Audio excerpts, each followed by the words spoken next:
You probably know I have a lot of drawing tablets, so of course that means I have a lot of drawing tablet pens. This is my collection, and I'm going to show you what the pens are and how I organize them. If you're wondering about the total number, I think at last count I have about 137 pens, and most of them are what you see right now, though some are in other rooms or packed up in boxes. But this is very representative. At the top, we see my collection of Wacom pens. Notice that they're all in these red stands. So I print out with a 3D printer these stands. And notice that the pens also have some tape on them. The tape matches the stand color. That is very deliberate, and I'll talk more about that in a second. So this is ACP 500. This is the Wacom Pro Pen 3. And the pen here, it says Wacom. It says the model number, ACP 500. And then it has this code here, WAP.0072.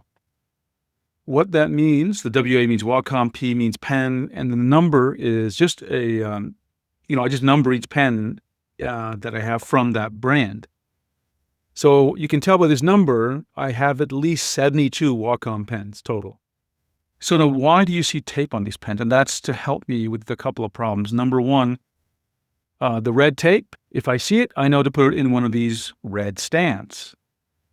The next thing it helps me with is you probably see a lot of these pens are black plastic, and they just cannot be seen sometimes, and it's hard to tell them apart.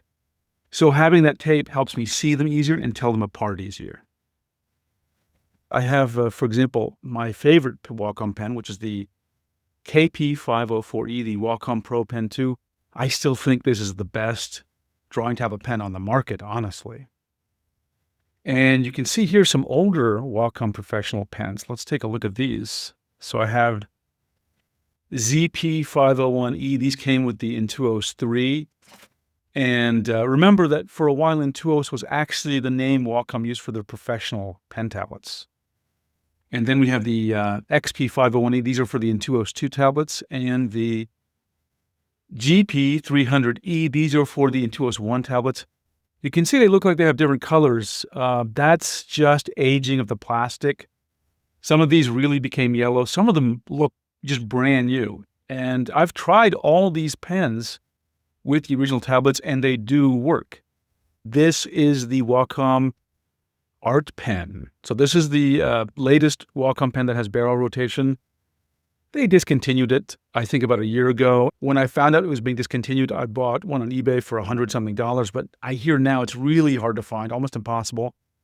And if you do find it, you're going to be spending about $500 for it.